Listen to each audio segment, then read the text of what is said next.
Hello students, welcome back. This is Imran. We are discussing class 9 physics chapter number 1 physical quantities and measurements. आज का जो हमारा topic है that is error. No matter how careful you take a reading, उसमें कोई ना कोई uncertainty या डाउट रह जाता है. जितने भी ध्यान से आप किसी भी चीज को मेजर कर ले, मेजर की हुई हर क्वांटिटी में थोड़ा बहुत डाउट रहता है जिसको हम एरर कहते हैं. तो फर्स्ट हम एरर की डेफिनेशन देख लेते हैं. What is the definition of error? Errors, the difference between actual value and measured value. Difference between actual value in जो true value है, जो given है, जिसको अच्छे से हमने measure करके बता दिया actual value, और जो measured हमने measured करी value, उन दोनों का difference error कहलाता है. For example, I have a marker here. अब इस marker की जो actual length है that is 13 सेंटीमीटर. ये मार्कर 13 सेंटीमीटर का है. नाउ हमारे पास यहाँ पे एक स्केल है जो 0 से लेकर के 30 सेंटीमीटर तक डिवीजन है. यहाँ पे मीन ये जो स्केल हमारे पास है इसका लीस्ट काउंट 1 सेंटीमीटर है, क्योंकि 1 सेंटीमीटर से स्मॉलेस्ट डिवीजन, छोटी डिवीजन इस स्केल में हमें नहीं दिख रही है. तो इस स्केल का लीस्ट काउंट जो मिनिमम डिस्टेंस ये स्केल मेजर कर सकता है दैट इज 1 सेंटीमीटर. 13 सेंटीमीटर का स्केल है. अब इसकी जो actual value that is 13 centimetre. सही है. और ये 30 सेंटीमीटर का स्केल है तो हम इजीली इसको मेजर कर सकते हैं. अब अगर मैं मेजर करने बैठूं यहाँ पे इस मार्कर को, तो ये मैं मेजर करता हूं अपने हिसाब से देख के दैट इज 14 सेंटीमीटर. अब जो एक्चुअल वैल्यू थी दैट वाज 13 सेंटीमीटर, बट जो मैंने मेजर करी वो आई 14 सेंटीमीटर. अब इन दोनों का जो डिफरेंस है दैट इज एरर. तो एरर कैसे निकलेगा? एरर निकलेगा ट्रू वैल्यू, जो actual value that was 13 centimetre minus जो वैल्यू हमने मेजर करी है दैट इज 14 सेंटीमीटर. तो इन दोनों को अगर हम माइनस करा दें तो आंसर क्या आ जाएगा? -1. So this -1 centimetre is the error, right. तो ऐसे ही अगर मैं 12 सेंटीमीटर मेजर कर लेता 14 की जगह, अगर 12 सेंटीमीटर मेजर करता तब भी एरर क्या आता? एरर आया था 1 सेंटीमीटर का. सही. तो आप जितने भी केयरफुली आप मेजरमेंट्स लेंगे थोड़ा बहुत एरर डाउट वहां रह जाता है बिकॉज इसका लीस्ट काउंट भी कम है. और अगर 13 एक्यूरेट 13 आता है या 13 से थोड़ा सा आगे, यहां तक अगर इस मार्कर की लेंथ आ रही 13 से थोड़ा सा आगे, तब मैं श्योर नहीं होता ये 13.5 है, 13.4 है, 13.6 है, ये क्या है. बिकॉज लीस्ट काउंट जो है वो 1 सेंटीमीटर का है. मिलीमीटर्स में अगर ये स्केल डिवाइड होता तो मैं एक्यूरेटली बता पाता 13.4 है या 5 है. तो इस तरह एक तो जो है लीस्ट काउंट की वजह से भी एरर्स आ जाते हैं, और दूसरा बहुत सारे कॉजेस हैं एरर्स के, जिनमें अगर हम बात करें कॉजेस ऑफ एरर्स की तो नेग्लिजेंस और inexperience of a person. Negligence कहते हैं लापरवाही, आपने ध्यान से आपने प्रॉपरली रीडिंग्स नहीं ली जिसकी वजह से एरर आया है. और इनएक्सपीरियंस ऑफ अ पर्सन, और पर्सन को एक्सपीरियंस ही नहीं है रीडिंग्स मेजर करने का, उसको इस स्केल से देख के रीडिंग मेजर करने नहीं आती, उसको वर्नियर कैलिपर, स्क्रू गेज का यूजेज नहीं पता है कि वहां से कैसे मेजर करते हैं रीडिंग्स को. फॉल्टी अपरेटस, हो सकता है हमारा अपरेटस कहीं से ब्रेक हो, टूटा हुआ हो, तो उसकी वजह से भी जो है हम मेजर नहीं कर सकेंगे.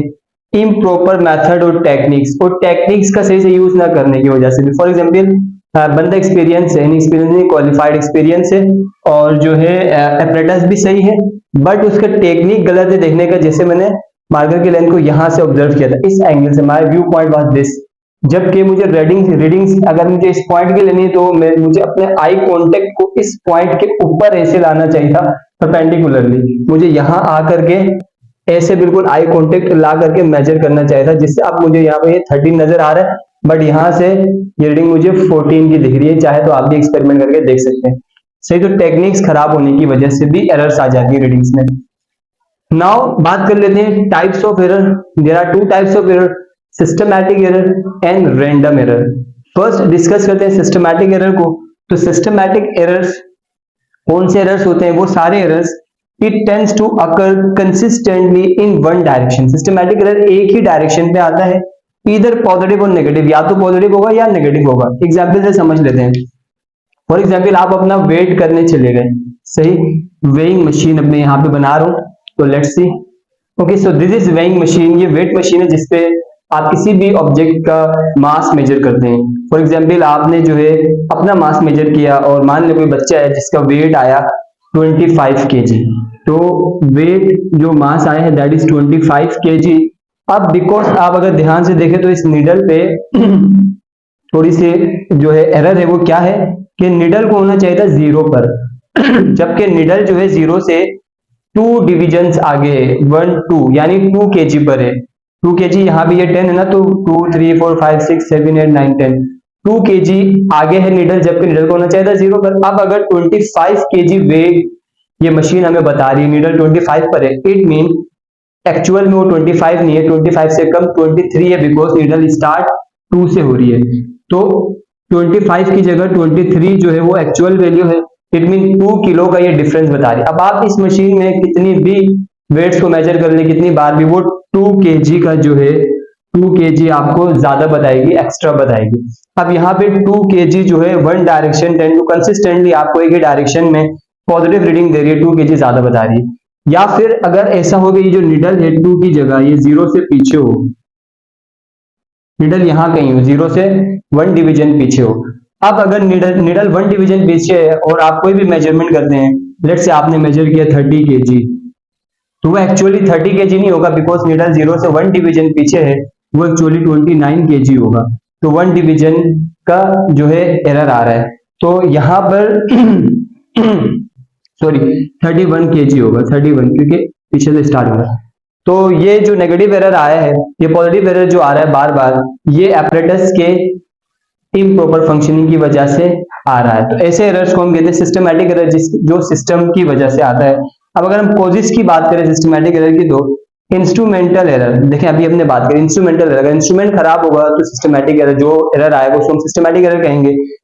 इंस्ट्रूमेंटल एरर कैसे आ सकता है? डिजाइन सही नहीं हो, कैलिब्रेशन सही नहीं हो। कैलिब्रेशन कहते हैं डिवीजन, जैसे 0 से 1 तक ये जो स्मॉल लाइन वाली डिवीजन है, इनको कैलिब्रेशन कहते हैं। ऐसे अगर आप अपने स्केल पे देखें तो ये जो 0 से 1 के बिटवीन में जो स्मॉल डिवीजन है, इनको कैलिब्रेशन कहते हैं। कैलिब्रेशन मिट्टी भी हो या फिर प्रॉपरली दिखाई नहीं दे रही हो, तो उसकी वजह से जो गलती आए उसको भी हम सिस्टमैटिक एरर में काउंट करेंगे। या फिर डिवीजन आगे पीछे होगा, जिसको हम जैसे फॉर एग्जांपल ये है डिवीजन से 1 2 3 4, चौथा डिवीजन थोड़ा सा गैप में आ जाए तो ये भी कैलिब्रेशन की फॉल्ट है। ऐसे जीरो एरर्स, जैसे इस मशीन का भी हमने देखा जीरो एरर कि निडल एक्यूरेट 0 पे नहीं थी, पहले 0 से आगे थी निडल 2 डिविजन्स, तो इसको हम कहते हैं जीरो एरर। यहाँ पे एरर एग्जिस्ट कर रहा है। और सेकंड टाइम पे निडल थोड़ी सी पीछे थी 0 से, तो यहाँ पे भी एरर है, इसको भी हम जीरो एरर कहते हैं। जब अप्रेटस का जो पॉइंट है, स्टार्टिंग पॉइंट, वो 0 से ना हो रहा हो, थोड़ा आगे या पीछे से हो रहा हो, तो इसको हम जीरो एरर कहते हैं। Improper in the imperfection in the experimental technique और प्रोसीजर, टेक्निक और प्रोसीजर गलत थे, जिस तरह से आपको रीडिंग्स लेनी चाहिए थी आप उससे नहीं ले सके, तो इसकी वजह से भी एरर आता है, इसको भी हम सिस्टमैटिक एरर में काउंट करते हैं। और पर्सनल एरर मीन के बंदा खुद स्किलफुल नहीं है, उसको नहीं पता है कि रीडिंग्स वगैरह कैसी लेनी, तो इसकी वजह से जो फॉल्ट आते हैं उसको भी हम सिस्टम पे डाल देते हैं, चाहे पर्सनल हो, इम्परफेक्शन हो, इंस्ट्रूमेंटल एरर हो, ये सारे जो है सिस्टमैटिक एरर के ही टाइप्स हैं, कोजेस हैं। अब सिस्टमैटिक एरर को हम जो है रिडक्ट कैसे कर सकते हैं, रिडक्शन कैसे कर सकते हैं, मिनिमाइज कैसे कर सकते हैं, उसको हम डिस्कस करते हैं। और आगे जो लास्ट हमारा रैंडम एरर रहेगी उसको डिस्कस करते हैं। तो सिस्टमैटिक एरर को रिडक्शन यानी रिड्यूस कम से कम कैसे किया जा सकता है, can be reduced by improving experimental techniques. आप अपनी टेक्निक्स को इंप्रूव करें, जिस तरह से लेनी चाहिए प्रॉपर फंक्शनिंग के थ्रू, ऐसे ही अगर आप रीडिंग्स लेते हैं तो जो सिस्टमैटिक एरर है वो मिनिमाइज हो सकता है। Choose and better instruments, instruments अगर फॉल्टी है, सही नहीं है, कैलिब्रेशन में सही नहीं है, तो अच्छे इंस्ट्रूमेंट्स ले लें। एंड मिनिमाइज पर्सनल बायस, और जो पर्सन जो एक्सपेरिमेंट्स वगैरह ले रहा है उसको कम से कम करके उसको स्किलफुल करेंगे पर्सन को, तो इससे एरर होने के चांसेस कम हो जाएंगे एज मच एज पॉसिबल। तो इन मेथड्स के थ्रू हम जो है सिस्टमैटिक एरर्स को मिनिमाइज कर सकते हैं। बिल्कुल खत्म नहीं कर सकते क्योंकि एरर हमेशा रहेगा, थोड़ा बहुत अनसर्टेनिटी डाउट्स रहती है रीडिंग्स में, लेकिन मिनिमाइज किया जा सकता है। ऐसे अगर हम रैंडम एरर्स की बात करें, ये भी टाइप है एरर्स की, तो random error are unpredictable and uncontrollable errors, ऐसे एरर्स जिनको आप प्रिडिक्ट नहीं कर सकते, जिनके बारे में आप बता नहीं सकते कि एरर्स कब होंगे, प्रिडिक्शन नहीं की जा सकती है। अनकंट्रोलेबल, और अगर होगा तो उन्हें कंट्रोल भी नहीं करा जा सकता है, कि डेट कैन हैपन इरेगुलरली, और ऐसा नहीं कि रेगुलरली, जैसे सिस्टमैटिक एरर में अगर रीडिंग गलत आ रही है तो बार बार वही रीडिंग गलत आ रही है, 2 kg का डिफरेंस आ रहा है या -1 kg का डिफरेंस आ रहा है, ऐसे नहीं इरेगुलरली आएंगे, कभी कुछ कभी कुछ। तो ऐसे एरर्स को हम रैंडम एरर्स कहते हैं। For example there is a pendulum, अगर आपने पेंडुलम नहीं देखा है तो अभी देख लें। देयर इज अ पेंडुलम, मैंने इसको पेंडुलम बना दिया। पेंडुलम में क्या होता है कि एक ऑब्जेक्ट को हम हैंग करते हैं स्ट्रिंग के थ्रू, धागे के थ्रू, या फिर किसी भी सपोर्टिव मटेरियल के थ्रू हम इसको जो है हैंग करते हैं। हैंग करने के बाद में इसको इस एक्सट्रीम पे ले आता हूँ। इस वक्त ये जो जिस पोजीशन पे है, बीच वाली पोजीशन को हम कहते हैं मीन पोजीशन। मीन से मैं एक्सट्रीम पोजीशन पे ले आता हूँ, ऐसे कोने पे ले आता हूँ, इसको हम कहेंगे एक्सट्रीम पोजीशन। अब जब मैं इसको एक्सट्रीम पोजीशन से लीव करूंगा तो ये इस तरफ आ गया, इस एक्सट्रीम पे आ गया, तो एक एक्सट्रीम से दूसरे एक्सट्रीम की तरफ गए और जाने के बाद ये वापस अपनी पोजीशन पे, इस वाले एक्सट्रीम पोजीशन पे आएगा। अभी देखिएगा, ये छोड़ के ये वापस यहाँ पे आ गया, तो यहां से जाके वापस आने को हम कहते हैं वन साइकिल। इसने एक साइकिल कंप्लीट करा है, यहां से यहां जाके वापस यहाँ आने पे वन साइकिल कंप्लीट करा है, इसको वन ऑसिलेशन भी कहते हैं। अब मैं आपसे कहता हूं, आप अभी जो देख रहे हैं आप टाइम नोट करिएगा। मैं कह रहा हूं इनके 10 साइकिल्स का टाइम नोट करें। फॉर एग्जांपल मैं यहां से छोड़ा, वहां जाके वापस यहाँ पे आएगा, 1 साइकिल, 2 साइकिल, 3 साइकिल, इस तरह 10 साइकिल्स का आप टाइम नोट करेंगे अभी, ठीक है। तो रेडी है आप सब? Okay, so start. 10 साइकिल्स का आप टाइम नोट करिएगा। 1 2 3 4 साइकिल, 5 साइकिल, 6 7 8 9 10। तो 10 साइकिल्स का क्या टाइम आया? जब मैंने अभी एक्सपेरिमेंट किया था तो 10 साइकिल्स का 12 सेकेंड्स आए थे। 12 सेकेंड्स फॉर 10 साइकिल्स। 10 साइकिल्स के लिए 12 सेकेंड टाइम आया। अब मैं कह रहा हूं आप दोबारा इस टाइम को नोट करें। दोबारा अगर आप स्टॉप वॉच से करेंगे तो स्टॉप वॉच में 12.13 सेकेंड्स, ऐसे 12 जो है ना, अगर आप नेक्स्ट टाइम करेंगे स्टॉप वॉच से, क्योंकि वो आगे जो माइक्रो में नैनो सेकेंड्स भी बताता है, तो दोबारा अगर आप स्टॉप वॉच से करेंगे, सेकेंड टाइम रीडिंग आपने ले ली, थर्ड टाइम, फोर्थ टाइम, तो डिफरेंट आपने रीडिंग्स ली स्टॉप वॉच से। फर्स्ट टाइम जो आया that is 12.13 second, second time 12.14 second, third time 12.30 second. ऐसे जो है बार बार रीडिंग्स चेंज आ रही हैं।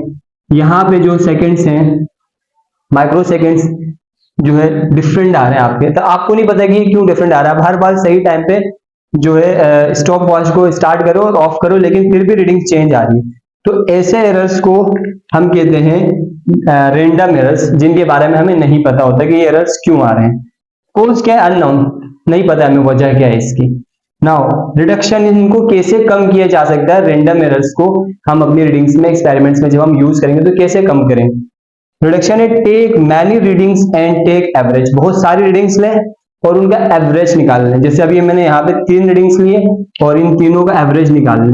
क्या करेंगे? 3 रीडिंग्स लेंगे तो तीनों को प्लस करेंगे आप, 12.13 प्लस 12.14 प्लस 12.30, इन तीनों को प्लस करेंगे और 3 से डिवाइड करेंगे। जितनी रीडिंग्स होगी उतने से डिवाइड करना है, इसको हम एवरेज कहते हैं। अगर यहाँ 4 रीडिंग्स होती तो 4 रीडिंग्स को प्लस करता और 4 से डिवाइड करता। अगर 5 रीडिंग्स होती तो 5 को प्लस करता और 5 से डिवाइड करता। जो आंसर आएगा that is our average answer. So और वो जो है उसमें वो जो आंसर आएगा उसकी प्रोबेबिलिटी कम से कम है गलत होने की। चल अभी हम देख लेते हैं इनका एवरेज क्या आता है।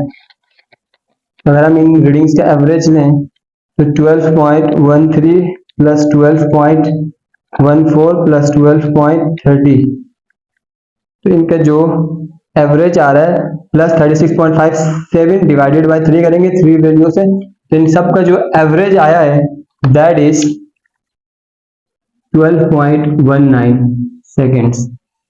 तो ये जो रीडिंग हमारे पास आई है इसमें कम से कम एरर रहेगा।